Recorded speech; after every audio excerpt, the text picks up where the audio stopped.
کے پڑھ کر ثواب حاصل کرنے کے لیے، یا قرآن پاک کا حفظ کر کر حافظ بننے کے لیے، قرآن پاک کے علم کو حاصل کر کے عالم بننے کے لیے، مقاصد قرآن میں یہ داخل نہیں ہیں، بلکہ مقاصد قرآن کے اندر میں جس بات کو اللہ تبارک و تعالیٰ نے داخل کیا ہے کہ یہ قرآن ہم نے تمہیں ہدایت کی کتاب بنا کر دی ہے۔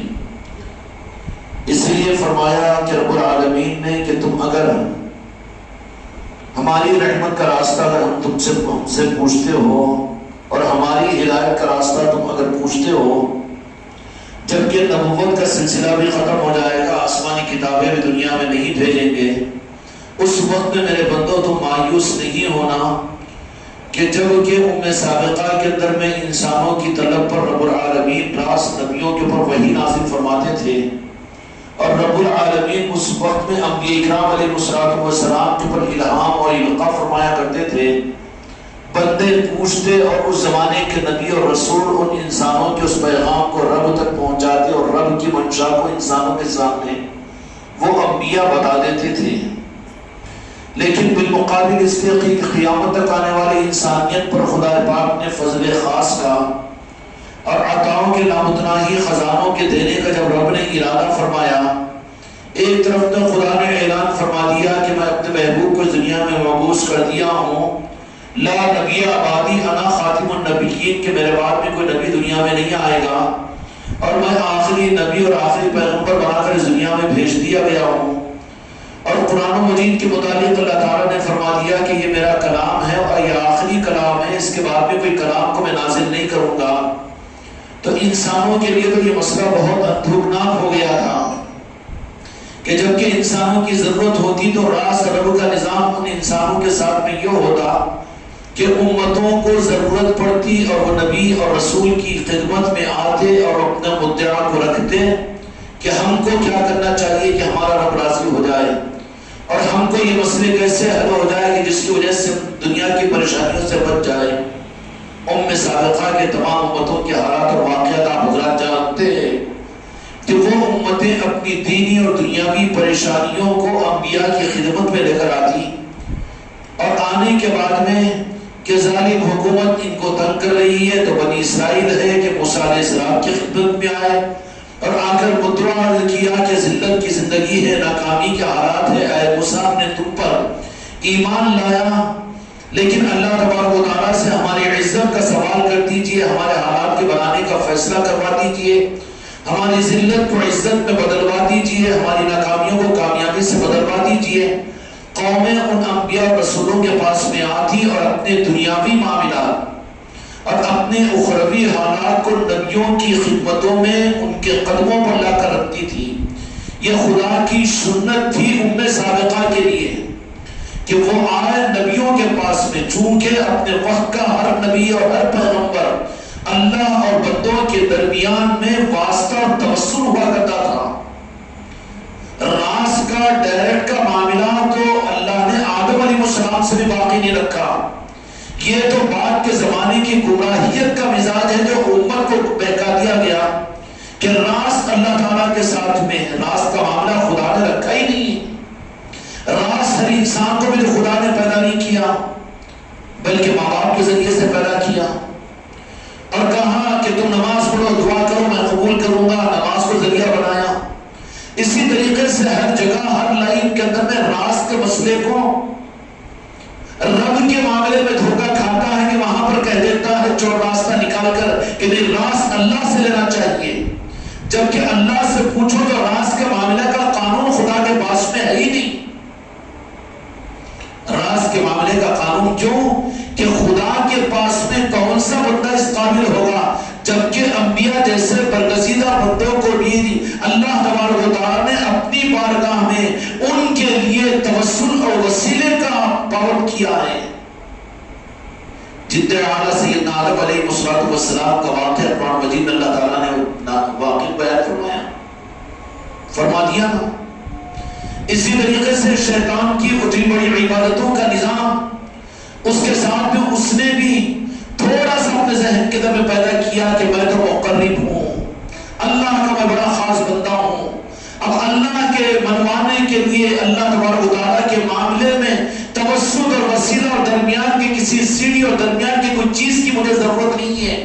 اس لیے کہ آیت سینئر، میں عابد، میں متقی، میں اللہ کا حکم پورا کرنے والا، میں رب کے نظام کو اپنی نظروں سے دیکھا ہوا، اور علم مجھے اتنا ملا کہ میں فرشتوں کو تعلیم دیا کرتا تھا، اور میں آسمانی دنیا کی سیر کیا کرتا تھا، میں نے جنت دیکھی، میں نے جہنم دیکھا، اور انسانی اور قوموں کے اور مخلوقات کی بربادی کو میں نے اپنی نظروں سے دیکھا، رب کے نظام کو میں نے دیکھا، حضرت آدم علیہ السلام کے بننے کو میں نے دیکھا، عرش الہی کو میں نے دیکھا۔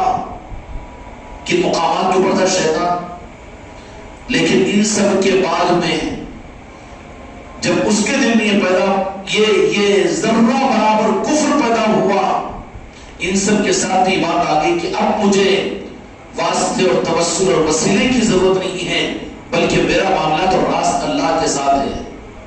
تو اللہ نے وہاں پر کہا کہ نہیں، راز کا میرا قانون نہیں ہے، اس لیے کہ کائنات میں نے اپنے لیے نہیں بنائی، تمہاری عبادتوں کا محتاج میں نہیں ہوں، اور تمہارے لیے سب کچھ میری پرستش کرو، میری عبادت کرو، اور نماز پڑھو، اور میرے سامنے سجدہ کرو، اور حج کرو، زکات دو، اس کا محتاج میں نہیں ہوں، میں تو میری صفت اللہ الصمد ہے، میں بے نیاز ہوں ہر چیز سے۔ جب فرشتوں کو اللہ تبارک و تعالیٰ نے پیدا فرمایا تو فرشتوں کی عبادت سے خدا بے نیاز ہے، جبرائیل امین کی عبادت سے بے نیاز ہے، عرش الہی کے اٹھانے والے فرشتوں کی عبادت سے بے نیاز ہے، 60 کروڑ برس بلا کسی ناغہ شیطان اور عزازیل کی عبادت کرنے سے خدا بے نیاز ہے۔ تو کتنا بڑا دھوکہ ہوگا کہ 50 سال کا نمازی اور اپنی کمزور نمازیں، کوئی ہے جو اس بات کا دعویٰ کرے کہ ہماری نماز ہمارے سر کے اوپر قبولیت تک جا سکتی ہے؟ کس درجے کے دھوکے کی بات ہوگی کہ ان نمازوں پر بھروسہ کر کے کہہ لے کہ ہم تو عبادت کرنے والے، ہم تو نمازی۔ بہت گہری گمراہیت کی راہ پر پڑ گئی ہے آج امت۔ سب کچھ وہ ہونے کے باوجود شیطان کے دل میں تھوڑی سی نفرت پیدا ہوئی کہ اب میرا معاملہ تو ڈائریکٹ کا ہے، راست کا ہے۔ ابھی اس کے ساتھ شیطان گناہگار بھی نہیں تھا، وہ قاتل نہیں، وہ زانی نہیں، اور وہ کافر نہیں، کافر بھی نہیں تھا شیطان، نہ ہے کافر، مشرک بھی نہیں کہ خدا کی ذات میں کسی کو شریک کرے، اس گناہ سے بھی شیطان دور ہے، فاسق بھی نہیں، فاجر بھی نہیں۔ لیکن کیا ہوا؟ صرف دل کے اندر میں اپنی عبادتوں کی وجہ سے کبر پیدا ہوا، انا خیر من، اور وہ بھی عبادتوں کی وجہ سے۔ حقیقت میں یہ ہے کہ مردودیت سے پہلے کی شیطان کی عبادت کا مقابلہ یہ ہمارا بڑے سے بڑا، ہم میں سے کوئی دعویٰ نہیں کر سکتا کہ اپنے ویسی عبادت کی ہو۔ شیطان کی عبادت کا مقابلہ بھی تو نہیں کر سکتے ہیں، بے ریا کی عبادت تھی۔ ایسی عبادت کرنے کی وجہ سے جو دل کے اندر میں جو چیز پیدا ہوئی وہ کیا تھی؟ انا خیر من، کہ میں تو عبادت کرنے والا، برا نہ مانے، میں سوال کروں اپنے دل سے، آپ سوال کریں دل سے، میں ذکر کرنے والا، میں عبادت کرنے والا، میں نماز پڑھنے والا، میں علم دین کا حاصل کرنے والا، میں حافظ، میں عالم، میں پیر، میں مرید، میں اللہ اللہ کرنے والا، کرانے والا۔ اس لیے کہ کبر جو پیدا ہوتا ہے نا وہ گناہوں سے نہیں ہوتا، گناہگار تو نادم ہوتا ہے۔ شرابی کو پکڑ کر پوچھو تو کہے گا کہ بھی گناہگاروں میں، زانی شرمتے ہوئے کہ مونڈی جھکا کر رہے گا۔ اس کا مطلب نہیں کہ کرنے کی ترغیب نہیں دے رہا ہوں میں، لیکن فرق محسوس کرو، یہ گناہگار جو ہوگا وہ تو نادم ہوگا، اور عبادت گزار متکبر ہوگا۔ ہاں میں تو فجر بھی جماعت سے چھوڑتا نہیں ہوں، میں تو تہجد بھی پڑھتا ہوں، میں تو اوابین بھی پڑھتا ہوں، میں تو اتنے حج کیا ہوں، میں تو اتنا علم والا ہوں۔ گناہوں سے کبر پیدا نہیں ہوتا، گناہوں کے طرف میں پلڑے میں تعریف نہیں کر رہا ہوں، سمجھ رہے نا بات کو؟ وہاں پر تو شرمندگی رہے گی، عاجزی رہے گی۔ قاتل کو بھی پوچھو، نہیں قتل ہوا بھی، شرابی کو پوچھ لو کہ نہیں اچھا کام نہیں کرتا ہوں، ماں باپ کا نافرمان ہے، ہاں میں گناہگار ہوں، لیکن بالمقابل اس کے میرے بھائی اس روح کو اللہ کرے کہ سمجھ میں آ جائے، خانقاہوں میں یہی تو سمجھنا ہے ہم کو، راہ طریقت تو یہی ہے۔ کبر کا اہتمام اعمال و عبادات والوں کے ساتھ میں ہے۔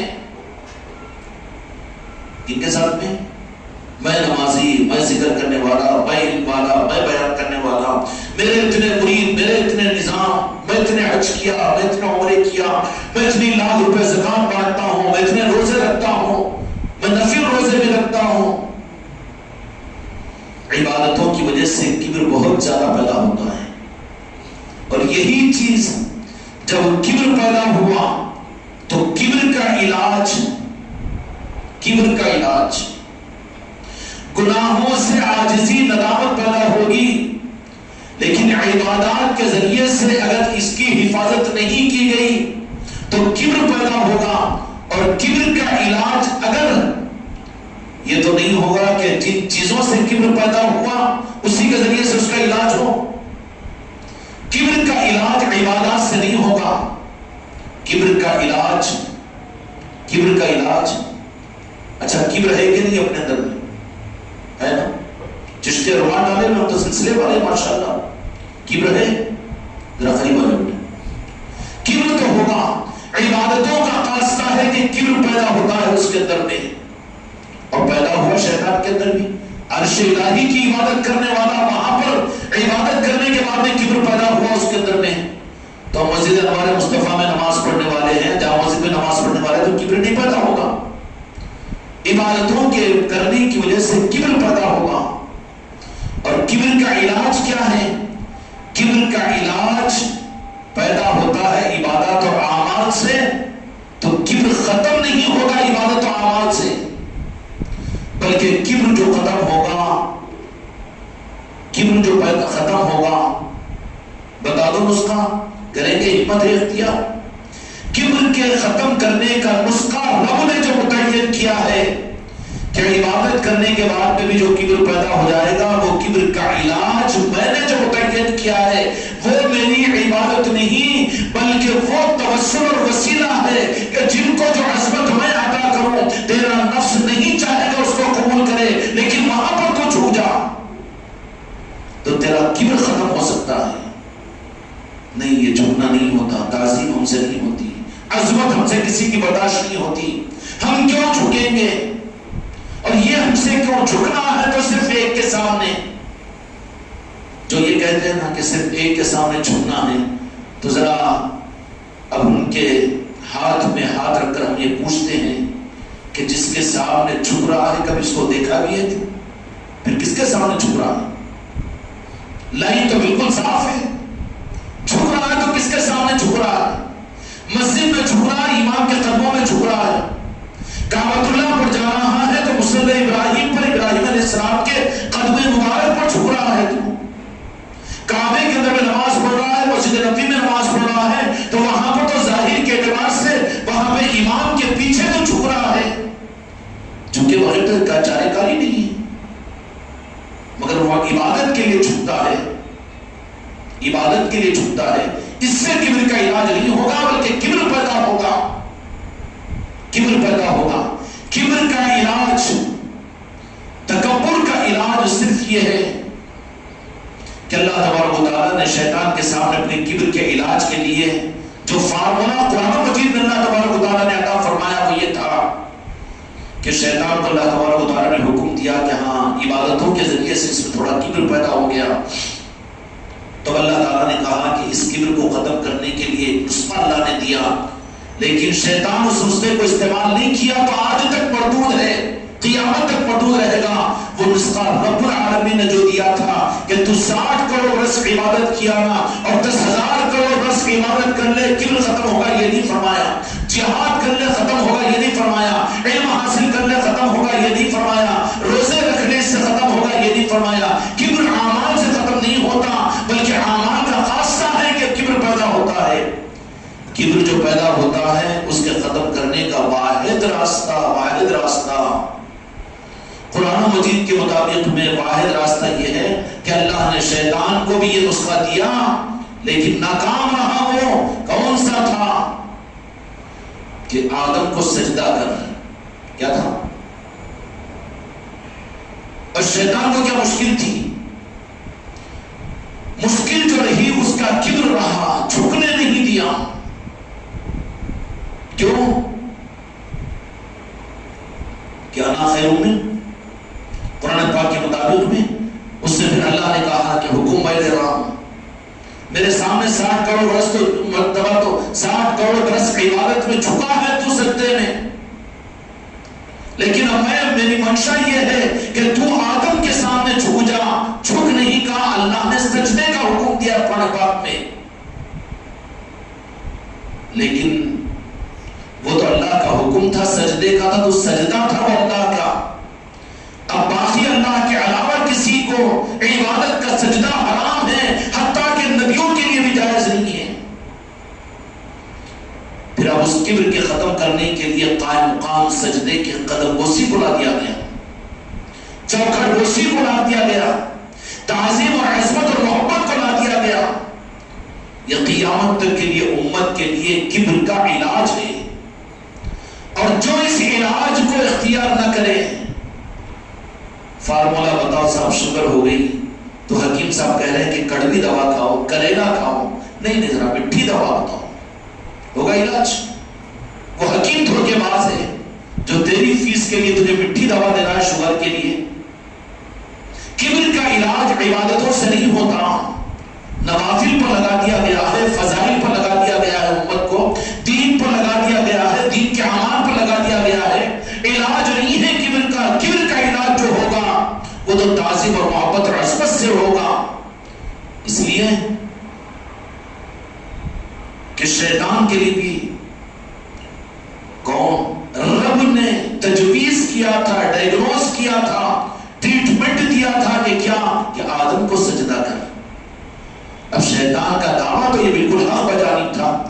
اس زمانے میں کون ایسا معید ہے جو رب کے سامنے کہ اللہ میں دوسرے کے سامنے سجدہ نہیں کرتا ہوں تو مجھے کیوں سجدہ کروا رہا ہے؟ اس کا دعویٰ کتنا صحیح تھا؟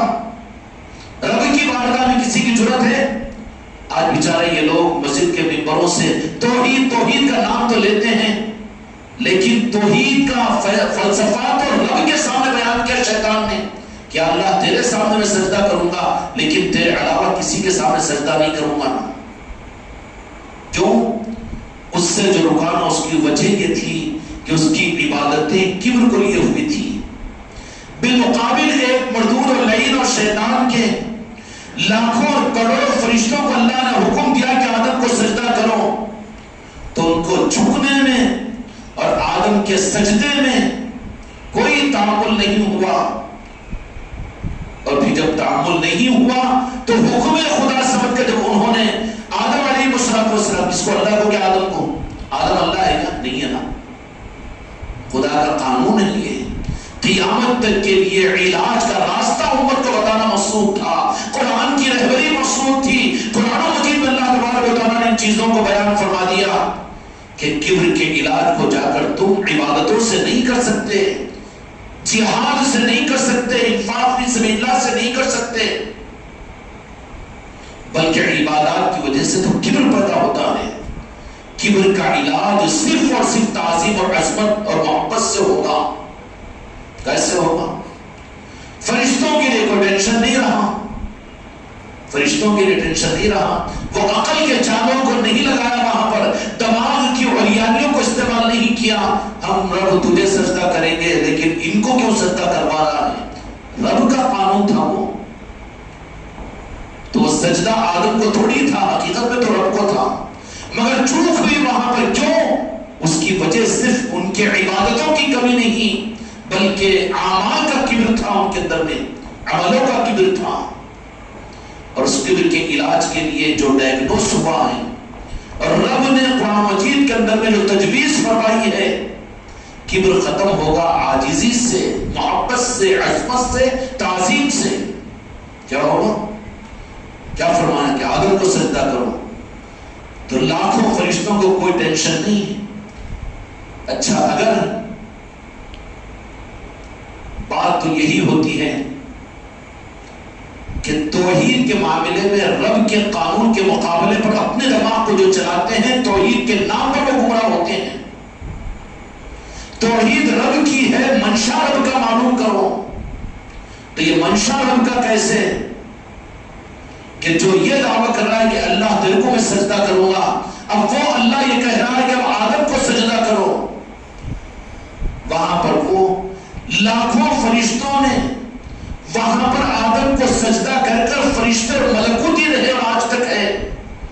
اور ایک نے اپنے دماغ کو حماقت کے ساتھ میں وہ اندر کے کبر کی بنیاد پر جو عبادتوں کی وجہ سے کبر آ گیا تھا، علم کی وجہ سے کبر آ گیا تھا، لوگوں کی تعلیمات کی وجہ سے کبر آ گیا تھا، اس کبر کا اثر یہ ہوا کہ وہ پھر اپنے دماغ کو استعمال کر کے کہ عبادت تو تیری، سجدہ تو تیرا، لیکن تو یہ آدم علیہ السلام کے سامنے مجھے کیوں کروا رہا ہے. اس میں بھی پھر چھاٹ کے وہ دیکھ رہا تھا کہ آدم ہے، یہ تو مٹی سے بنے ہوئے ہیں. وہ ساری کارگزاری شیطان کی نظروں کے سامنے تھی آدم علیہ السلام کی کہ مٹی کو اور پانی کے ذریعے سے آدم علیہ السلام کو بنایا گیا. اور پھر وہ اس پتلے خاکی کے اندر میں روح کو جب داخل کیا گیا، محی الدین ابن عربی رحمۃ اللہ علیہ نے بڑی تفصیل کے ساتھ میں روایتوں کو نقل کیا ہے کہ جب روح کو ڈالا گیا حضرت آدم علیہ السلام کی، تو روح کانپ کر چند سیکنڈوں میں باہر آ گئی اور آ کر کہی کہ یا اللہ کی بارگاہ میں سجدہ ریز ہوئی کہ اس اندھیرے اور خاکی پتلے کے اندر میں نہیں رہ سکتی، مجھے یہ سزا نہ دیجیے. تو رب العالمین نے کہا کہ ہم جو جانتے ہیں وہ تم نہیں جانتے. اس کے بعد میں روشنی کے لیے سجدہ گاہ بنانے کے لیے، معبود کی عبادت کی پہچان کروانے کے لیے، متکبرین کے کبر کے ختم کرنے کے لیے، فرشتوں کو مقام ملکوت کے باقی رکھوانے کے لیے، رب کی بارگاہ میں عرش پر جو کام رب العالمین نے کیا، عرش کا کام تو مقدس ہے نا جی. اچھا عرش کس کا ہے؟ رب کا ہے کہ نہیں؟ اگر یہ جیسا کہ کہہ دیتے ہیں کہ اللہ کے علاوہ کسی کے سامنے جھکنا شرک ہے، تو پھر یہ شرک تو اللہ نے عرش میں کروایا پہلے. آدم تو اللہ نہیں تھے، پھر اللہ اس بار مقام پر عرش الہی پر شرک کروایا. سمجھ کا پھیرے چکر دی جا رہی ہے، چکر کھا گئے ہیں.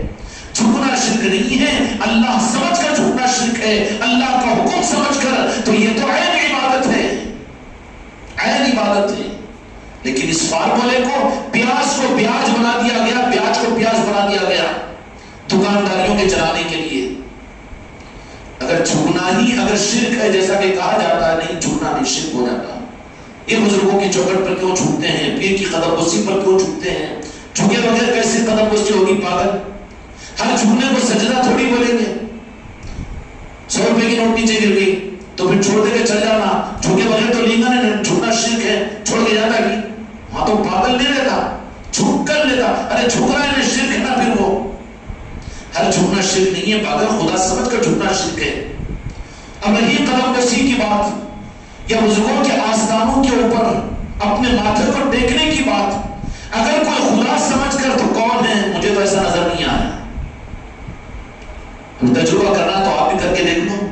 جاؤ راجن شاہ ولی سرکار کا اور چل رہا ہے، جتنے وہاں پر چوکھٹ کے اوپر اپنے ماتھے کو ٹیکیں گے، ان سے کسی جاہل سے جاہل کو پکڑ کر آپ پوچھ لو کیا خدا سمجھ گئے؟ ولی اللہ ہے جی. انہیں ولی کا کہنا خود اللہ نہ ہونے کی نفی ہے.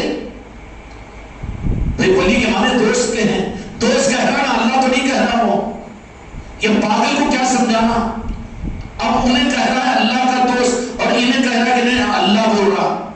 پتھر پہ مان لے مر جا جا کے، سرنوں میں پانی کو ڈب کے مر. کیوں اولیاء کے پاس جانے والوں کو شرک کا فتویٰ لگا رہا ہے؟ تو مسجد کے ممبروں کو کیوں ناپاک کر رہا ہے؟ تو شرک شرک کہے کر.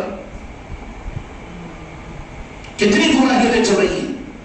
گناہگار سے گناہگار بھی ہوگا جو جا کر وہاں پر ماتھے پر ماتھا ٹیکے. اولیاء کی چوکھٹوں پر اس کو پکڑ کر پوچھو کیوں ٹیک رہے ہیں؟ میرا اللہ ہے بول کے بولا. بولے گا نہیں اللہ سمجھ کر. کون سمجھتا کہ اللہ کیوں؟ زیادہ کم ہوتا اگر مانا ہوا تو مانتا بھی نہیں. میں اللہ کیوں سمجھ رہا ہوں؟ تو اللہ کے ولی ہے، ولی کہنا خود ان کا دوست ہے وہ. اچھا اس کے دوستوں کے پاس میں جانا تو جن کے دوست ہیں وہ دوستوں کے پاس جانے سے وہ ناراض ہوا گی. اچھا دوستوں کے پاس میں نکو جاؤ بولنے والے سے تو ناراض لیے بھیجو اولیاء کے پاس میں، اللہ کے دوستوں سے انسانیت کو دوستی قائم کرواؤ، اور وہ دوستی قائم کروانے کے لیے جو اعمال تم کر سکتے ہو اعمال سارے کرو، جن عملوں کے ذریعے سے اللہ کے اولیاء کی چوکھٹوں سے انسانیت جڑ سکتی ہے، وہ سارے اعمال اس نسبت پر، اس نیت پر تمہارے لیے دین کے زندہ کرنے کا ذریعہ بنیں گے۔ چاہے وہ اولیاء کے آستانوں پر اس کی تقریبات ہو، غلط چیزوں کی ہم بھی تائید نہیں کرتے، لیکن نیت کو دیکھا جائے گا وہاں پر۔ امت کو غلط پر غلط کے اعتبار سے کہو، لیکن صحیح کو غلط کے نشہ میں ساری چیزوں کو غلط مت کہو۔ جانا چاہیے عرس کے موقع پر، ان بزرگوں کی چوکھٹ پر حاضری دینی چاہیے۔ کتنے ظالم ہو تم، اللہ کے دوستوں سے امت اور انسانیت کو کاٹ رہے ہو تم اپنی مسجدوں ممبروں سے، اور اللہ کے دشمنوں سے تم جوڑ رہے ہو۔ کسی سے آپ سے کہو دیندار مدشر میرے جیسے آدمی سے کہ صاحب میرا کام ہے نا، وہ ذرا کام نہیں بن رہا، کیوں کون سا کام کو کام، ٹھیک ہے جاؤ نا جوگی رمانا صاحب کے پاس، خدا کے دشمنوں کے پاس سے بھیجتا ہی ہے اور خدا کے دوستوں سے ہی کاٹ رہا ہے۔ کون سا رخ ہے یہ، کون سا رخ ہے یہ، صحیح رخ ہے؟ جب یہ شرک ہو رہا ہے تو وہ شرک اصل نہیں ہے، بڑا شرک نہیں ہے، کیونکہ کرنے والا تو رب اگر تو کہہ رہا ہے، تجھے خود یقین نہیں ہے دھوکے باز، تو خدا کے دشمن اور غیروں کے اوپر بھروسہ کرتا ہے لیکن اللہ کے دوستوں سے انسانی کو کاٹتا ہے، یہ کتنا بڑا ظلم کا راستہ ہے۔ اس لیے انسانیت کو اللہ والوں کے دروں سے جوڑنے کا نظام، دروں سے جوڑنے کا نظام، یہ دین حق کو دنیا میں ظاہر کرنے اور دنیا کے اندر میں دین کی خدمت کرنے کا نظام ہے۔ اب جس صورت کے ساتھ میں اس مقصد کو پورا کرنے کے لیے جو رخ صحیح نیت کے ساتھ میں، دیکھو بدعت کی تعریف یہ ہے کہ دین میں نئی چیز پیدا کرنا، نئی چیز کا پیدا کرنا۔ پہلی بات تو یہ ہے کہ دین تو مکمل ہے، نئی چیز پیدا ہی کون کر سکتا ہے، لیکن نئی چیز چلو مان لیں اس درجے میں کہ نئی چیز پیدا کرنا ہے نا، نئی چیز پیدا کرنا بدعت ہے۔ کلو بدعت ضلالہ کلو ضلالۃ فی النار، حدیث ہے میرے آقا دنیا کے مالک محمد رسول اللہ صلی اللہ علیہ وسلم کی۔ نئی چیز کا پیدا کرنا بدعت ہے، لیکن مقصد دین کے لیے نئی چیز کا اختیار کرنا آسان ہے، بدعت نہیں ہے۔ اگر دین کے لیے نئی چیز کا پیدا کر دینا ہی بدعت اگر قرار دیا جائے تو بتائیے میرے مصطفیٰ کے زمانے میں مدینے میں ایک کتاب کے قرآن موجود تھا؟ چلو راست ہم یہی سوال کرتے ہیں کہ اس زمانے کے اندر تمہارے دینی جتنے نظام تم جس کو دین کے نظام سمجھتے ہو، کیا میرے آقا کے زمانے کے اندر میں مروجہ موجودہ نظام، ہم ہر دین کے نظام کی قدردان انکار نہیں کرتے ہیں، لیکن اتنا تنگ مت کر دو امت کو اپنے مفاد دنیا کے لیے تو بڑی مسئلہ قلبی کے ساتھ میں کہ یہ بھی دین کا کام، یہ بھی دین کا کام، تو پھر دین میں نئی چیز کا پیدا کرنا اگر بدعت ہے تو پھر کوئی مدرسہ مروجہ مدرسہ میرے آقا کے حیات ظاہرہ کے در مدینہ پاک میں ملے گا آپ کو؟ سب سے بڑی دلیل تو میں نے قرآن پاک کی دے دیا، ملے گی نہیں ملے گی نا، مگر ہم اس کو دین کی چیز نہیں کہتے، بدعت ہم نہیں کہتے، ہمارا قلب ہمارا ضبط بڑا وسیع ہے۔ بدعت دین میں نئی چیز کے پیدا کرنے کا پاگل یہ ہے، پاگل پن کی بات ہے کہ دین تو مکمل ہے، نئی چیز پیدا کون کر سکے گا؟ اکبر اعظم حکومت والا نہیں پیدا کر سکا، مجدد الفسانی نے آ کر اس کے پتے کو اس کے اوپر پلٹ دیا۔ دین محفوظ ہے، اس دین کے قرآن کی حفاظت کی ذمہ داری بندوں کے ذمہ رب نے نہیں کی، بلکہ راز ان لہ لحافظون، ہم اس دین کے اس قرآن کے محافظ ہیں، دین کی حفاظت اللہ تعالیٰ اپنے ذمہ لیا۔ پھر دین میں نئی بات کیسی؟ دین میں نئی بات کا مطلب نہیں پیدا کر سکتے، کوششیں کی جائے گی لیکن روک دیا جائے گا، رب کی طرف سے موقع امتحان کے لیے جائے گا لیکن اس کو محفوظ کر دیا جائے گا۔ دین میں نئی بات پیدا نہیں ہو سکتی، اگر نئی بات پیدا ہو جاتی ہوتی ہوتی اس وقت میں جب یہ دین کی حفاظت دین کے ماننے والے مسلمانوں کے ہاتھ میں دی جاتی، لیکن یہ ان کے ہاتھ کی کٹپتلی نہیں ہے دین۔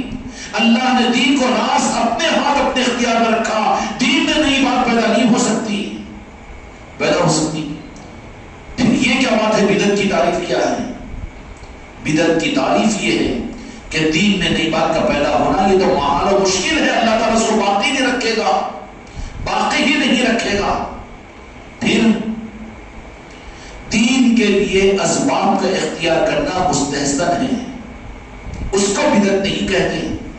اگر دین میں ہر اس چیز کو جو اس زمانے میں نہیں تھی آج اگر وہ کی جا رہی ہے تو اس کو اگر یہ کہا جا رہا ہے کہ یہ بدعت ہے، تو پھر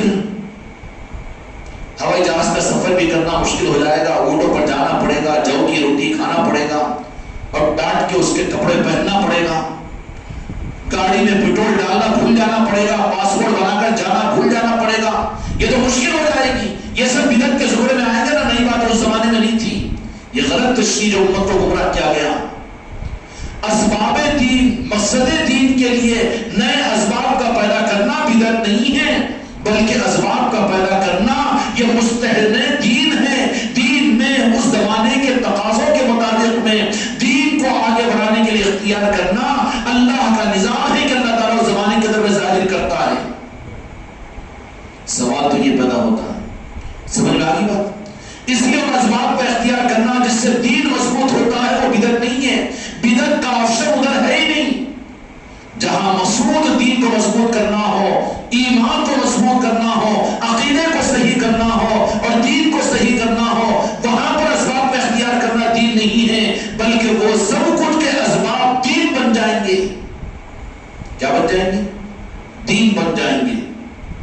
اچھا، یہی چیز اگر چلو راجن شاولی کے عرس کا موقع ہے، انشاءاللہ جمعرات کے دن یہاں پر سرکار راجن شاولی کے عرس کے نسبت کی محفل بھی ہوگی، آپ حضرات کو بھی، ساری میری مریدان اور سارے بچوں کو بھی اس بات کی دعوت دیتا ہوں کہ مغرب میں یہاں پر تشریف لا لیں۔ سلطان مخدوم عادل آباد ہے راجن شاولی، ہے نا؟ چلو ایک ہی بات سمجھ لو کہ دین کے نظام ہمارے پاس میں اب موجود بھی کیا ہے؟ ہمارا پیر، ہماری خانقاہ، ہماری مسلک، ہمارا جماعت، ہماری تفسیر، ہمارا حدیث۔ اب یہ جماعت اور وہ جماعت اور وہ جماعت، جامع مسجد، یہ مسجد انوار مصطفیٰ، وہ بکل گڑی کی مسجد، وہ قلعے کی مسجد،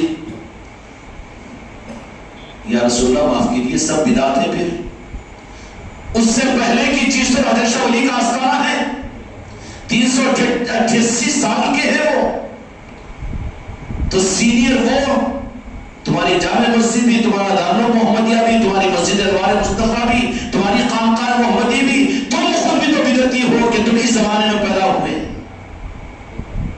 پرانی تو وہ چیز ہے، پرانی تو یہ سب تو بعد کے ہیں نا۔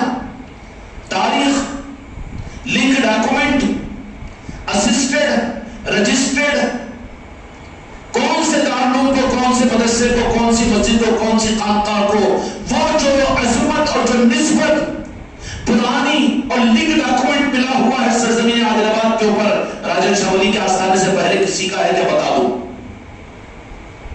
ہے کیا جی؟ پھر یہ کیا ہے؟ یہ گھر کی دادا گیری ہے، قبضے دار ہو کر نظام ان کا، دین انہوں نے لا کر دیا، دین ان کی چوکھٹ سے یہاں پھیلا، اب انہی کو چھاؤں میں رکھنا، وہاں جانا شرک ہے، وہاں جانا بدعت ہے، تو کیا دینا چاہ رہا ہے؟ پھر تیرا دین کہاں ہے؟ تیری مسجد، تیری خانقاہ اور تیرا نظام، تیرا مولوی، تیرا مولانا اور تیری جماعت، تیرا مسلک اور تیرے دین کے نظام، تیرے دین کی خدمات، یہ تو اس سے زیادہ کی بدعت ہے اس زمانے کی۔ اب جتنے تم لوگ جانتے ہو، 2-4 جانتے نا، جملیوں پر کہہ سکتے ہیں مسلمانوں میں یہ فرقے ہیں، یہ فرقے، یہ فرقے، سب کا اگر بایو ڈاٹا نکالے تو 100 سال، 150 سال، 200 سال نہیں۔ کوئی ہے کہ شیخ عبداللہ محدث دہلوی رحمۃ اللہ علیہ کا خاص شاگرد آ کر یہ عادل آباد کے اندر میں نہیں نا، سب 100 سال، 150 سال۔ تمہاری جماعت کو پوری دنیا میں بولتے ہیں نا، کیوں کہ عرب میں بہت ماننے والے اس لیے ہم اس جماعت کے تو اس کا اگر نکالے بایوڈاٹا تو اس کی عمر نکلے گی 83 سال. جب پوری دنیا کے اندر تبلیغ چل رہی ہے اسے دین خود پہن رہا ہے کون سا تو 142 سال. دارالعلوم دیوبند 180 سال. بریلی 175 سال. تمہاری جامع مسجد 200 سال بھی پورے نہیں ہوئے. تمہارا دارالعلوم محمدیہ 50 سال بھی نہیں ہوئے بیچارے کو. تمہارے خانقاہ محمدیہ 12-13 سال بھی نہیں ہوئے. نئی چیز بدعت ہے تو یہ سارے بدعتی چہرے. ان سب میں پرانی چیز کون سی ہے؟ جامع مسجد نیا نہیں ہے, دارالعلوم محمدیہ نیا ہے, خانقاہ محمدی نہیں ہے, سارے مسلک اور جماعت نئے ہیں.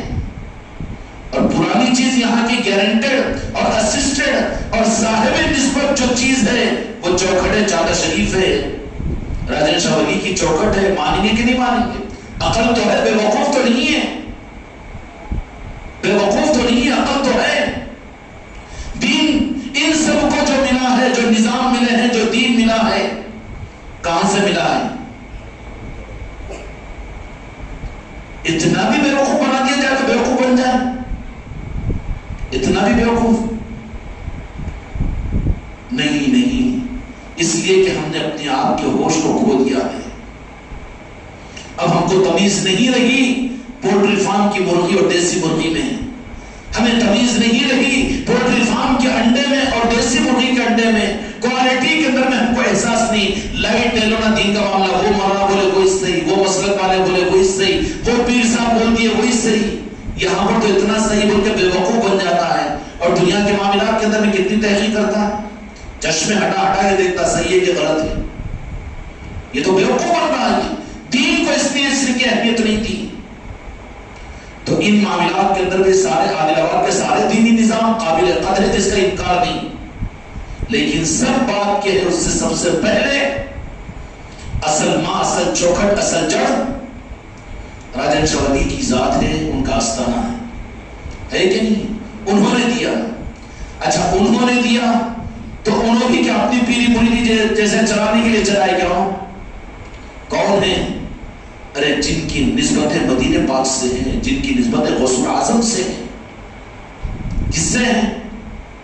غوث اعظم سے ہے نسبت. سلطان الدین غریب نواز کی, وہ یہاں پر نہ بزنس کرنے کے لیے آئے, نہ زمین خریدنے کے لیے آئے, بلکہ ان کے قدموں میں جو ڈالے وہی زمینوں کے اوپر لڑنے والے پیدا ہو گئے.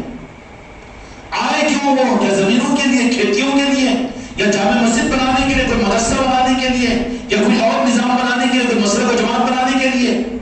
وہ آئے نہیں. اولیاء آتے نہیں ہیں بلکہ بھیجے جاتے ہیں. اولیاء آتے نہیں ہیں بلکہ بھیجے جاتے ہیں. سید سرکار راجن شاہ ولی, جن کا آستانہ عادل آباد کی سرزمین پر چمک رہا ہے آج, وہ ذات کون سی ذات ہے کہ سمرقند کے علاقے میں پیدا ہوئی. اب 40 دن جا کے آ گئے تو کوئی عالم مفتی نہیں, میں سب سے بڑا بول لیتا. 8 دن سے نماز اگر فجر میں اٹھ کے گیا پابندی کے ساتھ میں, تو 90 دن تو گھر والی کو لوگوں کو ڈانٹنا شروع کر تو نماز نہیں پڑھ رہا ہے. کہیں کو مصیبت کی نماز پڑھ رہا ہوگا نہیں. میرے کو اتنا علم ہے, میرے کو یہ ہمارا دادا جاہل ہے اور یہ ہمارا باپ جاہل ہے. تو کہیں کا عالم پیدا ہوا, کہیں کا حافظ بنا, نہیں بنتا تو اچھا تھا نا. برا بولنے کے واسطے کیا میں مفتی بن کے آ گیا نا, انہوں تو جاہل ہے, انہوں تو جاہل ہے. اچھا جاہل, سب جاہل تھے, جہالت کی وجہ سے جہنم میں گئے. تو مفتی صاحب آپ جہنمی کے بیٹے ہیں, وہ جہنمی کے پوترے ہیں, قبول کرنا نا. پھر وہ کیوں بول رہا جہنمی؟ اپنے ماں باپ کو بھی جہنم میں پہنچانے کا شوق تجھے کس نے دے دیا؟ کون سی گمراہیت ہے یہ؟ تیرے تو ہاتھ اٹھنے چاہیے, ساری انسانیت کو اللہ جہنم سے بچائے. اب یہ جہنم کو بھرنے والا یہ کبر کی وجہ سے ہوتا ہے, اس لیے کہ اس کبر کا علاج نہیں ہوا. تو کبر کا علاج نہ ہونے کی وجہ سے 60 کروڑ برس کے عبادت والا بھی شیطان اور مردود ہو جاتا ہے. کبر کا علاج عبادتوں میں نہیں ہے. آج غلط فہمی کی بنیاد پر کبر کے علاج کو بھی لوگ تجویز کرتے ہیں کہ زیادہ تسبیح پڑھ لو, زیادہ ذکر کر لو, زیادہ عبادت کر لو, زیادہ جہاد کر لو اور زیادہ روزے رکھ لو, اس سے کبر کا علاج نہیں ہوتا. کبر کا واحد علاج جو عرش الہی پر رب نے متعین کیا, زمین پر نہیں, رب نے جو تجویز کیا ہے, کس کے لیے؟ کبر کے متکبر کے علاج کے لیے. اور اور کبر کے بارے میں اللہ نے فرمایا کہ میں سب کچھ کو معاف کروں گا لیکن کبر کو معاف نہیں کر سکتا. کبر میری چادر ہے، اس کو جو پھاڑنے کی کوشش کرے میں اس کو پھاڑ دوں گا، مردود بنا دوں گا، شیطان بنا دوں گا. اللہ تعالیٰ کبر سے ہماری راہ کی حفاظت فرمائے. کبر گناہوں سے پیدا نہیں ہوتا. کبر گناہگار تو اپنے آپ کو عاجزی پیدا کرتا ہے، اپنے آپ کو نادم ہوتا ہے، لیکن کبر عبادت کرنے والوں سے پیدا ہوتا ہے، عبادت گزاروں میں پیدا ہوتا ہے. اور اس کبر کا علاج مردوگیت اور شیطانیت سے بچنے کا واحد راستہ، اس کے لیے کوئی تسبیح بتا دوں آپ کو، تو قرآن پاک کے روزانہ 15 پارے پڑھنا یا علم حاصل کر لینا، اپنے گھر کے اندر لائبریری کی کتابوں کی کتابیں پڑھ لینا، اس سے تو اور کبر پیدا ہوگا. کبر کا علاج جو ہوتا ہے تعظیم اور عظمت اور محبت سے ہوتا ہے. اور یہ فارمولا صوفیہ دیے ہوئے نہیں ہے، یہ فارمولا غریب نواز کی طرف سے ملا ہوا نہیں ہے، یہ فارمولا پیروں کا نظام نہیں ہے، بلکہ یہ فارمولا عرش کے اوپر رب نے دیا متکبرین کے علاج کے لیے. کیا تھا کہ کر جو اپنے سر کو جھکا، تیرا کبر جو تجھے سر جھکانے پر تیار نہیں کر رہا ہے، تیرا علاج، تیرا کبر کا علاج صرف تیرے سر جھکانے سے، سجدہ کرنے سے ہوگا. پھر اللہ جل اللہ کو سجدہ کرائے گی. سجدے کی چکر میں مت ڈالو امت کو، سجدہ نہیں ہے، جو رب سمجھ کر سجدہ کرے وہ سجدہ ہے. باقی قدم گوسی کبر کا علاج ہے، چوکھٹ کی قدم گوسی کبر کا علاج ہے. کیا ہے کبر کا علاج؟ متکبر یہ چیزوں کو گوارا نہیں کرے گا. ہاں بھیجے گا یہ دھیڑ چوباروں کے پاس میں، کلکٹر صاحب کے پاس میں، ان کے پاس جاؤ ذرا وہاں کام بن جاتا، جاؤ بھیج رہا وہاں پر، روک رہا ادھر سے. اگر ادھر سے روک رہا تو ادھر بھی کیوں بھیج رہا؟ غیر اللہ کی طرف میں. اہل اللہ سے روکنا، غیر اللہ کی طرف میں بھیجنا تو کون ہے؟ شیطان ہے. یہ شیطان کا کام نہیں ہے. اچھا اہل اللہ کے پاس میں جانے سے اللہ ناراض ہوتا ہے؟ پوری قرآن و حدیث کے اندر میں بتا دیں. اہل اللہ کے پاس میں جانے سے اللہ ناراض ہوتا ہے؟ ناراض نہیں ہوتا، بلکہ اللہ نے حکم دیا ہے انعم اللہ من النبیین والصدیقین والشہداء والصالحین، کہ میں نے اپنے سارے فرما برداروں کے اندر سے 4 طبقات کو متعین فرمایا ہوں، جن پر میں نے انعام کیا وہ انعام یافتہ بندے ہیں، اور وہ اس مقام پر ہے کہ میں ان کو انسانیت کو انعام دینے کے قابل بناتا ہوں. انعام یافتہ بندے قرآن مجید کے مطابق میں بات قرآن پاک کی چل رہی ہے نا. انعم اللہ من النبیین والصدیقین والشہداء والصالحین، یہ انعام یافتہ بندے ہیں میرے، میں نے ان کو انعام یافتہ بنا دیا ہوں. اب ان کو میں جب ان کو نواز دیا ہوں، میں جب ان کو ڈگری دے دیا ہوں، اب اللہ جن کو ڈگری دیا اب اس میں نہیں حماقت کر رہا ڈپلیکیٹ ہے تو انہیں کسٹڈی میں آتا کہ نہیں آتا؟ ڈپلیکیٹ ثابت کرنا ہے تو ڈپلیکیٹ کو پہلے ثابت کرنا پڑے گا، دلیل چاہیے تیرے پاس میں.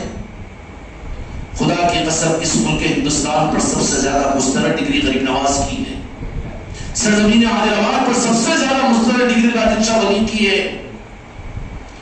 اب ہمارے علاقے کے اندر تاج الاولیاء کی ڈگری ہے تو سرفراہ نہ مانے اپنی دکان کی بنیاد پر، اپنے مسلک و جماعت کی بنیاد پر، لیکن لاکھوں انسانوں کو تو نہیں روک سکتا. ان کی ڈگری کی قبولیت ہے جو رب نے ان کو بتا دیا کہ یہ ہمارے دوست ہیں. اب انہیں آؤٹ کے نکو جاؤ تو رک رہے گی، کم ہو رہے گی، کتنا رک رہے گی. اس جماعت میں جانے کے لیے صرف بس کرتے ہیں، لیکن عرش شریف میں جانے کے لیے کوئی دیتا ہے ٹکٹ؟ روکنے والے تو رک جانا نا. کیوں رکاتے ہوئے بھی نہیں روک سکتے تم؟ اس لیے کہ ان کی قبولیت ہے وہ رب کی، وہ نہیں چاہتے بلکہ رب ان کو پہنچاتا ہے اپنے دوستوں کے پاس. اور جاتے ہیں سب کچھ قربان کرتے ہیں، پھر بھی کہتے ہیں کہ ہم کچھ نہیں کر سکے. تمہاری کتابیں، تمہاری جگہ، تمہارا چیخو پکار تمہاری جھولی میں، تمہاری گود پٹارا تمہارے اپنے مسلک و جماعت میں، لیکن اہل اللہ کے دربار جہاں قبولیت کے مقامات ہوتے ہیں پوری دنیا کے اندر میں، آج اہل اللہ کے نظام یہ قبولیت کی دلیل ہوتے ہیں، قبولیت کی دلیل ہوتے ہیں. اہل اللہ کی بارگاہ پر اللہ کے دوستوں کے پاس جانے سے اللہ تعالیٰ ناراض ہوتا ہے، یہ کوئی دلیل نہیں ہے. غیر اللہ کے پاس میں جانا خدا کو نامنظور ہے. اب غیر اللہ کون ہے؟ جو اللہ سے عداوت کرے، اللہ کے اولیاء سے عداوت کرے، حدیث کی بات کر رہا ہوں، وہ غیر اللہ ہے۔ جو میرے کسی ولی کے ساتھ میں، نسائی شریف کی حدیث ہے، میرے کسی ولی کے ساتھ میں دشمنی کرے، میرا اعلان جنگ ہے اس کے ساتھ۔ کیا ہے؟ غیر اللہ کون ہے؟ جو اولیاء اللہ سے روکے، وہ غیر اللہ ہے۔ اللہ ان کے پاس جانے سے ناراض ہوتا ہے، ان کے پاس جانے سے۔ پیر بن کر بیٹھا ہے، اولیاء سے کوئی مطلب نہیں، جب میرے پاس میں آؤ میں دنیا دیتا ہوں، یہ غیر اللہ ہے، یہ شیطان ہے۔ نہیں وہ نہیں کرنا، یہ نہیں کرنا، وہ تو وہ کہے گا ہی نہیں۔ اہل اللہ اگر ہوگا، اللہ کی دوستی کے راستے پر ہوگا، تو وہ تو دوستوں کے پاس سے بھیجنے پر خوش ہوگا، اور وہ بات ادھوری رہ جائے گی۔ اللہ کے دوستوں کے پاس انسانیت کو بھیجنے کے لیے جو کچھ بھی اسباب ہے، سارے اسباب جس علاقے کے اعتبار سے ہو، اللہ ان اسباب کے ذریعے سے ناراض نہیں ہوتا۔ اس لیے ہم نے اپنی نظروں سے دیکھا، آج سے تقریباً 3 سال پہلے ہم آندھرا کے مقام کے اوپر ناگر کرنول کے علاقے میں جنگل میں چلے گئے تھے، کورس شریف میں۔ رات میں 2:30 پونے 3 بجے صابر پاک کے گدی نشین بھی جو تھے میاں کاشف اعجاز دعوت برکاتہ ہوں، اللہ ان کے عمر فیض برکت عطا فرمائے، ان کے ساتھ میں ہم تھے۔ تو وہاں ایک جگہ حاضر ہوئے، اس کے بعد نے کہا کہ یہاں بھی ایک مقام ہے جنگل کے اندر میں۔ تو پھر وہاں سے نکل کر ہم رات میں 2:30-3 بجے گاڑی لے کر جب وہاں تو بالکل جنگل کے چھوٹے راستے، گھنے جنگل، بلکہ ہم کو کہاں لے جا رہے بھائی تم اتنی رات میں؟ کوئی شہر ہو کوئی نہیں، جا کے آئیں گے وہاں پر۔ رات میں 2:30 پونے 3 بجے ہم گئے ہیں، تو وہاں پر جا کر دیکھا کہ بزرگ کا آستانہ ہے اولیاء کا، اور وہاں پر سارے برادران وطن غیر مسلم بیٹھ کر بھجن کر رہے ہیں۔ ایک طرف میں عورتیں ہیں اور ایک طرف میں مرد حضرات ہیں، لڑکیوں کوٹ سے کہیں کا نہیں۔ یہاں پر سال کے 12 مہینے یہ نظام چلتا ہے، ایک ایک دیہات کو ایک ایک دن یہاں پر دیا ہوا ہے۔ وہ دیہات والے آتے ہیں، روزانہ یہاں پر یہ جشن کرتے ہیں، رات بھر جاگتے ہیں، اور اس طریقے کا نظام یہ لنگر لٹاتے ہیں۔ ہم 2:30 پونے 3 بجے گئے تو ایسا محسوس ہوا کہ شہر سو رہے ہیں اور وہ بزرگ کے آستانے کے اوپر سارے لوگ جاگ رہے ہیں، اور وہاں پر ان کے بھجنوں کے انداز کے اندر میں وہ اولیاء کی عظمتوں میں کلام پڑھا جا رہا ہے۔ ہم کو بھی محسوس ہوا، ہم بھی وہاں پر بیٹھ کر خوب سنے، اور جب بیٹھ کر سنے ہیں ہم تو کاشف میاں بھی بولے کہ کیا نظام ہے؟ بولا یہ ہے کہ آل رسول جنگلوں میں ایسا گلشن کھلائے، ایسا گلشن کھلائے۔ کیوں کہ یہ لنک ہے، کسی بھی جنگل کے اندر میں ایک سادہ بھی کھمبا ہوگا وہاں کرنٹ مل جائے گا۔ ڈسکنیکٹ اگر آپ ٹرانسفارمر نہیں، بڑا ایک پاور ہاؤس کا آفس بنا لو، کنیکٹڈ نہیں ہے وہاں پاور نہیں ملے گا۔ پاور ملے گا کیا؟ جنگل میں ہے لیکن ٹیڑھا میڑھا کھمبا ہے لیکن کنیکٹڈ ہے۔ حماقت نہ کرو، ہاتھ لگاؤ گے شارٹ سرکٹ ہو کے پڑ جاؤ گے۔ اولیاء کے آستانے جو جنگلوں کے اندر میں ہیں، دیہاتوں کے اندر میں ہیں، یہ کنیکٹڈ ہوتے ہیں، یہ پاورفل ہوتے ہیں۔ وہاں بیٹھے تو مدینے کی خیرات ملتی ہے، وہاں بیٹھے تو غریب نواز کا وجدان ملتا ہے، وہاں بیٹھے تو مدینے پاک کی خیرات ملتی ہے۔ وہیں سے تم کو عرش الہی کی نورانیت ملے گی، قرآن کا حق ملے گا، دین کا فہم ملے گا۔ اولیاء اکرام کے آستانے یہ ہوتے ہیں۔ لیکن جو لوگ جنگوں کو تو یہ خطرہ ہوتا ہے کہ کرنٹ نہیں رہنا، اندھیرا رہا تو اپنا کام چلے گا، اس لیے ساری دشمنی ان لوگوں کو اولیاء کے نظاموں سے، خانقاہ والوں سے، پیری مریدی سے۔ ایسے پیراں ہیں تو تیری نظر ویسی تو تجھے ویسی نظر آتے، مگر ان میں اچھے بھی ہے وہ تجھے نظر نہیں آتے، وہ نظر نہیں آتے نا، ذوق ہے تیرا۔ لوگوں میں برائی دیکھتا ہے تو برے پیر تیری نظروں کے سامنے آتے ہیں۔ وہ دنیا کے مکار ڈاکو جو پیری مریدی کا لبادہ اوڑھ کر دنیا لوٹنے والے ہیں، وہی تجھ کو نظر آتے ہیں۔ ان کو دیکھ کر سب کو کہتا ہے زبان کو روک، اس لیے کہ وہ پیران طریقت کے صفوں کے اندر میں، ان کی فہرستوں کے اندر میں تو زیادہ نہیں۔ اگر تو اپنے ہی علاقے کے اندر میں چلے جائے تو تجھے ایسے میرے اولیاء نظر آئیں گے کہ جن کی زندگی آئینے سے زیادہ صاف و پاک و صاف رہتی ہے۔ غوث و خواجہ نظر نہیں آتے اولیاء کی؟ نہیں، پیران ایسی رہتے۔ تو تیرے باپ دادا کو کلمہ کون پڑھائے؟ پھر ہندوستان میں غیر نواز اگر نہیں آتے تو پیدا ہوتا ڈاکٹر ذاکر نائک، پیدا ہوتا تمہاری خانقاہ کا پیر، پیدا ہوتا دامن دیوبند کا وجود آتا، بریلی کا وجود ہوتا۔ ارے جن کے قدموں کی خیرات ہے کوشش یہ کتنی بڑی نمک حرامی ہے. اس لیے دیانت اگر چاہتے ہو، اپنے نسلوں کی حفاظت چاہتے ہو، تو انسانیت کو اولیاء کی چوکھٹوں سے جوڑو. اولیاء کی چوکھٹوں سے انسانیت کو جوڑنا حق سے جوڑنا ہے، حق سے جوڑنا ہے. اس لیے میرے بچوں انشاءاللہ جمعرات کے دن محفل عرس کے نسبت پر یہاں پر محفل ہوگی. یہ کون ہے؟ عادل آباد میں تو سینئر موسٹ، سب سے پرانی چوکھٹ، سب سے پرانا نظام اور سب سے زیادہ پرانا مدرسہ، پرانی خانقاہ، پرانی مسجد، جامع مسجد واد کی، سارے مدرسے واد کے، تمہاری خانقاہ واد کی. یہ تو ان کے قدموں کی خیرات، ان کے نظروں کی ادا ہے. لیکن اصل سر چشمہ تو وہ ہے کہ پتہ نہیں اس چوکھٹ سے کتنے اولیاء وجود میں آئے، کتنے اولیاء وجود میں آئے.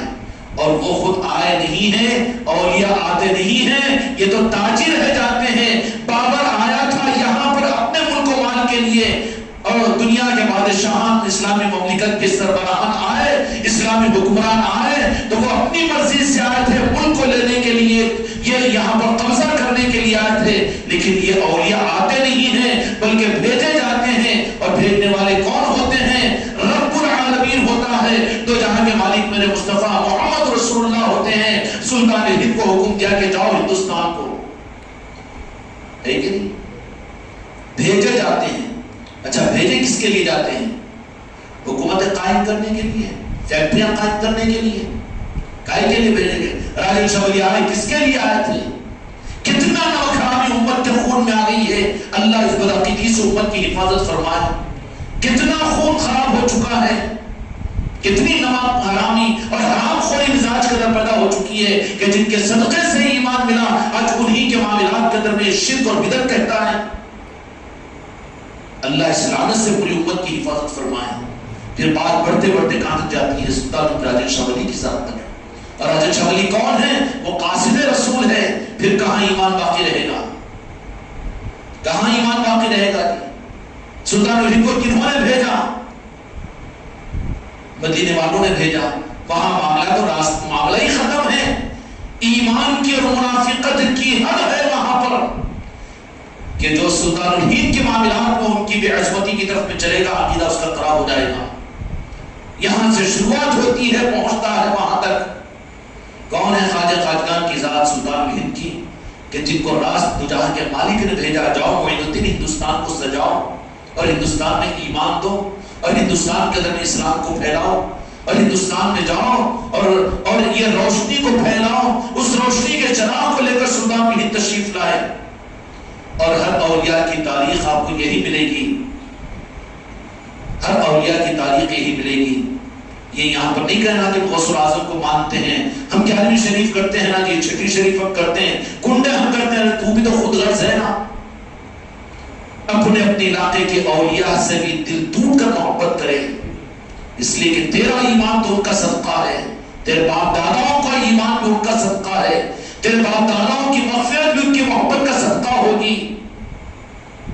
سمجھ میں آ رہی ہے؟ اس لیے اپنے علاقوں کے اندر جو اولیاء آتے ہیں ان کی تاریخ پر غور کرو. ان میں سے بعض وہ ہوتے ہیں جو اپنی تاریخ کو ظاہر نہیں کرتے، اس کی کچھ وجوہات ہوتی ہے، منشا ہوتی ہے اوپر کی. اسی شان کے ساتھ میں سید سراج الدین اولیاء راجن شاہ ولی رحمۃ اللہ علیہ سمرقند کے علاقے میں ایک مقام ہے، وہاں پر آپ پیدا ہوئے اور دھن اور مزاج میں، چونکہ یہ لوگ ولی بنتے نہیں ہیں بلکہ اولیاء کے اندر میں اعلیٰ درجے کے جو لوگ ہوتے ہیں وہ پیدائشی ولی ہوتے ہیں. اور جو ولی بن کر پیدا ہوا تو پھر اب انہیں دنیا دار ہوگا کہ دنیا کی طرف میں رغبت ہوگی اس کی. بچوں کے ساتھ میں کھیلے گا بھی تو وہ اللہ اللہ ہی کرائے گا، کیونکہ پیدا ہوا ہے اس کے لیے. وہ اس کا ذوق مکاری اور عیاری نہیں ہوتی بلکہ فطرت اس کی ولایت کو ظاہر کرتی ہے. کم عمری کے عالم کے اندر میں مشکل سے 18-19 سال کی عمر تھی ہوگی، حضور پیرانا پیر غوث الاعظم رحمت و رضوان کی بارگاہ بغداد شریف کو پہنچے اور وہاں پر کچھ قیام فرمایا. وہاں سے پھر حکم ہوا پیرانا پیر غوث الاعظم کا کہ جاؤ ہندوستان کی طرف میں. غوث الاعظم نے بھیجا ہے، سلسلہ قادریہ کے ہیں، لیکن کیا شان ہے کہ قادری شاہ ہونے کے باوجود بھی اپنے آپ کو اس درجے میں چھپائے ہوئے یہ لوگ ظاہر ہونا ہی کیا چاہتے ہیں. اور جب تشریف لائے تو مشکل سے ہندوستان جب تشریف لائے اجمیر شریف کی حاضری ہوئی، وہاں سے نوازے گئے اور کہا کہ پیران پیر چونکہ ولایت کے نظام کے مالک پیران پیر ہیں، غوث العظم دستگیر رحمۃ اللہ نے کہا کہ جس مقصد کے لیے آپ کو بھیجا گیا ہے اجمیر آئے تو اجمیر میں قیام فرمایا، قیام کے بعد فرمایا کہ نہیں یہاں کے لیے نہیں، آپ کو تو بھیجا گیا عادل آباد کے لیے. پیران پیر بغداد شریف میں اور اپنے شہزادے کو بھیج رہے ہیں اجمیر سے عادل آباد کو. عادل آباد کو یہ دنیا دار کو حق ہے اولیاء کی عظمتوں کے اوپر حرف اور اٹھانے کا. عادل آباد میں پڑھا ہوگا لیکن پڑھنے کے بعد امریکہ میں نوکری مل گئی تو عادل آباد کا نام بھول جائے گا. یہ پیدا کہاں ہوئے، فیض کہاں ملا، بھیجے کہاں گئے. یہ نہیں کہا کہ سلطان بن غریب نواز آپ ہی کے پاس میں رہوں گا، یہی نہیں. غوث العظم نے کہاں کے لیے بھیجا. یہ احسان نہیں ہے حضور پیران پیر غوث العظم کا، ان کو بھی بھول جائیں. بھولنا تو خدا کی قسم کی گمراہیت ہے. غوث العظم نے عادل آباد کے لیے بھیجا آپ کو اور یہاں پر نواز کر یہاں پر بھیجے گئے. جو قیام ہوا اجمیر شریف میں سلطان الہند کی بارگاہ میں راجہ شاہ ولی کا، اتنی انسیت اور مانوسیت پیدا ہو گئی کہ اب آپ کے اجمیر کو چھوڑ کر نکلنا آپ کے لیے بہت مشکل ہو گیا. لیکن چونکہ حکم بڑے پیر کا تھا اس لیے میں نے عرض کیا کہ اولیاء بھیجے جاتے ہیں، خود نہیں آتے. یہ مارکیٹنگ والے نہیں ہوتے، یہ کاروباری لوگ نہیں ہوتے، یہ حکمران اور بادشاہ نہیں ہوتے کہ جہاں زرخیزدگا جا کے قبضہ کرو. یہ قبضہ کرنے کے لیے نہیں آتے بلکہ یہ تو بھیجے جاتے ہیں. اور کن کی طرف سے بھیجے جاتے ہیں؟ پیر کامل اپنے کسی خلیفہ اور مرید کو بھی اگر کہیں پر بھیجتا ہے تو اس بھیجنے میں بشارتیں اور حکم ہوتا ہے غوث العظم کا، غریب نواز کا، اور اس سے آگے کا معاملہ ہوتا ہے تو جہاں کے مالک میرے آقا خود حکم فرماتے ہیں کہ ان کو وہاں کے لیے بھیجو. یہ پورا ایک نظام ہے میرے بچوں. اس لیے اولیاء کے نظام کے معاملات کے اندر میں زیادہ الجھنوں سے اپنے آپ کو بچاؤ، اپنی اولادوں کو بچاؤ. رب تو ایک ہی ہے. کروڑوں مندروں کے اندر میں ہزاروں کروڑ اگر معبود بنا ہوئے ہو تو خدا کی شان میں ذرا برابر فرق نہیں پڑ رہا ہے. وہ ایک ہے جو دو ہو ہی نہیں سکتا. تو وہ رب کو شرک سے چڑکا ہوگی، اس کو شرک کا کیا ٹینشن ہے. خالی شرک کا ڈھونس دے کر امت کو ناسناسن مت کاٹو اور مت کٹو. رب کے دوست سمجھ کر جا رہے ہو تو پھر وہ رب خوش ہوگا ان کے دوستوں کے پاس جانے سے، ہوگا کہ نہیں ہوگا. اور جب سے یہ امت آج سے 50-60 سال تک پہلے تک بھی ہر علاقے کے مسلمان اپنی کم عملی کے باوجود مسجدیں ویران تھی، علم نہیں تھا. دور دور شہروں کے اندر بھی ایک آدھ مفتی ہوتا تھا. پورے شہر میں ایک آدھ عالم بھی یا آدھا عالم بھی ہوتا تو پوری بستی سراخوں پر بٹھائی جاتی تھی. ہوتا تھا کہ نہیں تھا؟ لیکن اسلام کیسے سمجھا ہوا تھا، عقیدے کیسے صحیح تھے، ایمان کیسے تھا کہ آج عام مسلمانوں کے قبرستانوں کو بھی کھولا جاتا ہے تو پرانے قبرستانوں کے اندر میں چاہے وہ جگتیال کا ہو کہ کاغذ نگر کا ہو کہ نظام آباد کا ہو کہ زیادہ نہیں بلکہ پرانے قبرستان اگر کہیں پر ہوں گے. آپ کی کون سا مقام گود کے قریب میں ہے جہاں پر ایک بزرگ کا قبر کھودی گئی تو بالکل ایسا کہ کفن بالکل جیسے کہ ویسے نکلا. آپ کے قبرستان کے اندر بھی تو نکلے ہیں. یہ چمن والے بابا کا معاملہ بھی تو یہی ہے. ہم ولی اللہ مخدوم تو نہیں مانیں گے ان کو، لیکن صالحین ہیں ضرور. لیکن کسی کی ولایت اسسٹڈ ہے. ہم وہ نہیں، یہ سر وہ سر نہیں کہ جو ہر در پر جھکے. یہ سر تو جھکے گا وہاں پر جہاں پر نور مصطفیٰ نظر آئے، اور جہاں نظر آ جائے وہاں جھکنے سے کیا. ارے سر کی بات کیا، دل وہاں پر قربان ہوتا ہے تو سر کی بات کیا ہے. نہ روکو ان کو، اس لیے کہ وہاں جھکنے پر ان کو ایمان ملتا ہے، عشق مصطفیٰ ملتا ہے. تو میرے بھائیوں اور میرے دوستوں، یہ اولیاء کے آستانے وہ چیزیں ہوتی ہیں کہ وہاں پر جانے سے، اللہ کے دوستوں کے پاس جانے سے دوستی قائم ہوتی ہے رب سے. اللہ راضی ہوتا ہے اور خوش ہوتا ہے. ہاں، اللہ کے دشمنوں کے پاس جانے سے، اللہ کے دشمن وہ ہے جو اللہ سے یا اللہ کے دوستوں سے کاٹے، اللہ کے دوستوں سے کاٹے. من النبیین والصدیقین والشہداء والصالحین. آخری بات عرض کر کے اپنی بات کو ختم کرتا ہوں. قرآن مجید کے اندر میں انبیاء، صدیقین، شہداء ان کو کہا کہ انعام یافتہ بندے ہیں. تو انعام یافتہ بندے کیسے؟ انعام یافتہ بندے تو جتنے نیک بندے ہیں، مومنین ہیں، جنتی ہیں، وہ بھی سب انعام یافتہ ہیں. پھر یہ چار طبقوں کا ذکر اللہ نے قرآن مجید کے اندر کیوں فرمایا؟ من النبیین والصدیقین والشہداء والصالحین وحسن اولئک رفیقا. سورہ مائدہ کی آیت ہے غالباً یہ انعام یافتہ بندے، ان کا تذکرہ اللہ نے کیوں فرمایا؟ اب ویسے تو صحابہ سے فرما دیا کہ رضی اللہ عنہ رضوان، اللہ ان سے راضی ہو گیا. ام سابقہ کے ایمان والوں سے اللہ راضی ہو گیا، وہ جنت میں ہیں. لیکن ان چار طبقوں کا ذکر قرآن مجید میں اللہ نے کیوں فرمایا؟ کہ یہ اللہ تبارک و تعالیٰ کے وہ انعام یافتہ بندے ہیں. اصل میں اللہ کے انعام یافتہ بندے اس لیے اللہ نے فرمایا اپنے بندوں کو قرآن پاک کے اندر میں کہ وہ انعام دینے والے بھی ہیں. دینے پر اللہ نے انہیں مختار بنایا، ان کو ڈسٹریبیوٹر بنا دیا. یا اللہ مجھے معاف کیجئے، کیا بنا دیا؟ کہ وہ دے سکتے ہیں. وہ کیا دے سکتے ہیں؟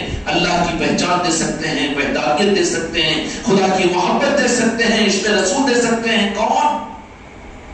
ابھی ان لوگوں کے بارے میں فرما دیا کہ ان کو مردہ مت کہو. ارے مردہ نہ، اللہ بھی بیوقوف بنا رہا ہے کہ نعوذ باللہ ہے مرے چنو مردہ نہ کو بولو بولنا. ان پاگلوں کو سمجھانے کے لیے 15ویں صدی کے گمراہ فرقوں کی اصلاح کرنے کے لیے. بھئی شہید کس کو بولیں گے؟ اپنی موٹی زبان میں ان بھائیوں کے مطابق میں جو اللہ کے راستے میں مارے جائے. مارے جائے کا مطلب نہیں سمجھ نا، وہ شہید کی لاش اگر پڑی ہوئی ہے تو عام نظروں میں تو وہ مردہ ہے نا، اور اللہ کہتا ہے کہ مردہ مت کہو.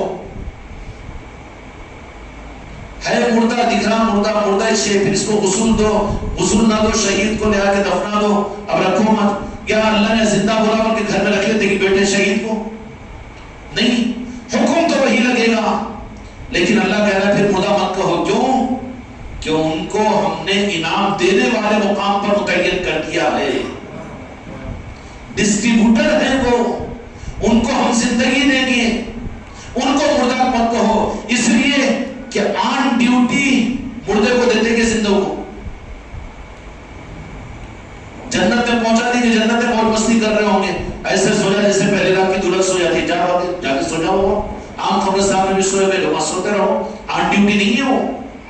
آن ڈیوٹی جن کو رکھا اللہ نے، جن کو زندگی بھی دیتا ہے، جو ان کے پاس میں ان کو وہ دے بھی دے سکتے ہیں، وہ رب سے دلا بھی سکتے ہیں، ان کی چوکھٹوں پر آنے والوں کو وہ عطا بھی کر سکتے ہیں، ان کو پہچانتے بھی ہیں، ان کو نوازتے بھی ہیں. اور وہ نوازنے کے مقام پر، دنیا میں تقسیم کرنے کے مقام پر ان چار طبقات کو اللہ نے مقید فرمایا. انعم اللہ من النبیین والصدیقین والشہداء والصالحین. ان چار طبقات کو اللہ نے فرما دیا کہ پھر جنتی تو ہے ہی ہے، مگر یہ تقسیم کرنے والے ہیں قیامت تک. جاؤ نبیوں کی قبر مبارک پر تو یہ نہیں کہنا کہ مردہ، جو مردہ کہے وہ مردہ ہے، بلکہ ان کی جسم کی مٹی پر حرام کر دیا کہ نبیوں کے جسم کو کھائے.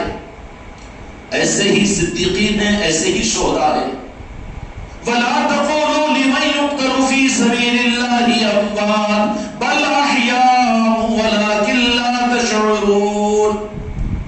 ہرگز شہیدوں کو مردہ مت کہو، وہ زندہ ہے جس کا تم شعور نہیں رکھتے. تم نابالغ بچے، اولیاء زندہ ہے کہ منو کنٹل میں، ارے پاگل ہے تم، مردہ ہے. مردہ ہے کیوں وہ بکواس کر رہا بدبو کی. اللہ کہہ رہا ہے کہ مردہ مت کہو. وَلَا تَقُولُوا لِمَن يُقْتَلُ فِي سَبِيلِ اللَّهِ أَمْوَاتٌ بَلْ أَحْيَاءٌ وَلَٰكِن لَّا تَشْعُرُونَ. حد میں رہے نابالغ بچے. اپنی تقریر سنا، اپنا بیان سنا، اپنی منسلک، اپنی جماعت، اپنی دکان چلا، دنیا کمانے، لیکن ادھر دخل بنتے ہیں کہ تجھے اس کا شعور نہیں کہ وہ کیسا زندہ ہے. رب کہتا ہے کہ وہ زندہ ہے. رب زندہ ان کو کیوں رکھا؟ زندہ اس لیے رکھا کہ ان کو ڈیوٹی دیا ہے. زندوں کو ڈیوٹی دیں گے نا جی، جو تقسیم کرنے کے قابل ہے، صلاحیت ہے، ہوش و حواس میں ہے، اس کو ڈیوٹی دی جاتی ہے. اور ان کو محفوظ بھی کیا جاتا ہے. زمین ان کو نہیں کھا سکتی، ان کے کفن کو میلا نہیں کر سکتی.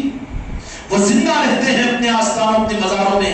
اور رب نے انہیں یہ یہ اختیار دیا کہ آنے والوں کو وہ پہچانتے بھی ہیں، اگر کچھ چاہتے ہیں تو وہ رب سے لے کر دیتے ہیں، وہ اختیارات ان کو ہوتے ہیں کہ ہدایت بھی دے، ایمان بھی دے، اسلام بھی دے اور عقیدے بھی صحیح دے، رب کی پہچان بھی دے۔ ان کے آستانوں سے فیض امت کو ملنا ہے اور دینا ہے۔ اس کے لیے خدا پاک نے قرآن مجید میں فرما دیا کہ یہ 4 طبقات ایسے ہیں جن پر ہم نے انعام کیا، اور کیسا انعام کہ ان کو پہلے تو ان سے ہم راضی ہو کر ان کو مطمئن کر دیا، ان کو اپنا ٹینشن نہیں ہے۔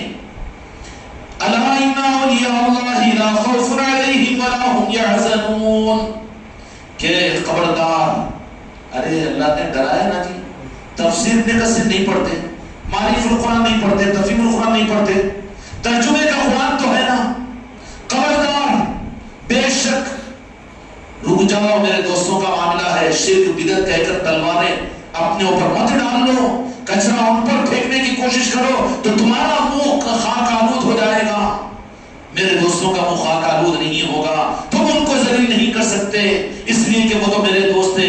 الا انا، خبردار، بے شک تحقیق، شک بھی نہیں کرنا کہ اللہ نے ایک تاثر میں بول دیا ہوگا، الا انا تاکید ہے، انا کا مطلب بے شک، تحقیق، الا ان اولیاء اللہ لا خوف علیہم ولا هم يحزنون، کہ وہ ہمارے دوست ہیں اور ان کی پہچان ہے کہ ان کو خوف اور غم نہیں ہوگا۔ غم اور خوف کیوں نہیں ہوگا؟ جن کو ڈسٹریبیوٹر پر تقسیم کرنے پر لگایا، انہیں اگر بھوکا رہا تو پیڑ بھر دیتا ہے، ان کو ان کی نجات اور ان کی جنت کی فکر ان کو نہیں ہوتی، بلکہ ان کو تو خدا نے تقسیم پر لگا دیا تو آنے والوں کو نوازنے والے ہوتے ہیں۔ سخی تو وہ ہوتا ہے جو کھلانے والا ہو، جو بھوکا ہو اس کو کھانا تقسیم کرنے پر رکھیں گے تو جن کو دیا اس کو بھی تو نظر لگ جائے گی نا۔ اب شاہی صاحب کو بھوک لگ رہی ہے، ان کو دیر پہ لے آ کے بٹھا دو، لنگر بانٹو، گٹ ٹو گٹ نکلیں گے تو نظر لگے گی نا، بچے کو کھایا ہوں گے نا۔ اولیاء کا معاملہ کیا ہوتا ہے کہ اولیاء کا معاملہ یہ ہوتا ہے کہ ان کو اللہ تبارک و تعالیٰ مطمئن فرما دے، انا اللہ مطمئن کر دیتا، ان کو جنت و جنت جہنم کی فکر ہی نہیں ہوتی۔ پھر کام کیا ہے؟ کام یہ ہے کہ وہ تقسیم کرنے کے لیے نبیوں کو، صدیقین کو، شہداء کو، صالحین کو، پھر ان کی خاصیت یہ ہے کہ ان کو ان کی قبروں میں زندہ بھی رکھا جاتا ہے، کیونکہ زندوں سے کام لیا جائے گا۔ اس لیے جو کہتے ہیں نا کہ اولیاء وہ تو قبروں میں مٹی میں مل گئے، تو مٹی میں ملنے والا ہے، اس واسطے کہتا ہے بچے آج بھی دیکھ لے، دنیا میں نظر نہیں آ رہے۔ ابھی 17-18 مہینے پہلے دمشق کے اندر میں کہیں پر بلڈوزر چلائے گئے تو وہاں پر صحابہ کی تازی بالکل کہ دست مبارک یہاں پر ہاتھ پر تھا، زخم سے ہٹایا تو خون کے فوارے نکلے۔ دنیا نے یوٹیوب پر دیکھا۔ ناگپور میں 6 سال پہلے 22-23 دن کے بعد میں ایک مسوارہ زندگی گزارنے والے جن کو ہم خود اپنی نظروں سے دیکھے تھے، مصطفیٰ صاحب، وہ قبر میں سے جب منتقل کیا گیا، تاج باغ کے اندر ان کو منتقل کیا گیا، تو جب ان کی قبر میں سے نکالا گیا تو ان کی ناک کی ہڈی کو میں نے خود دیکھا ان کے کفن میں سے۔ کہاں نہیں ملے گی اولیاء اکرام کے جسم؟ یہ کیا بد عقیدوں کے عقیدے کے صحیح کرنے کے لیے اعلان نہیں ہے؟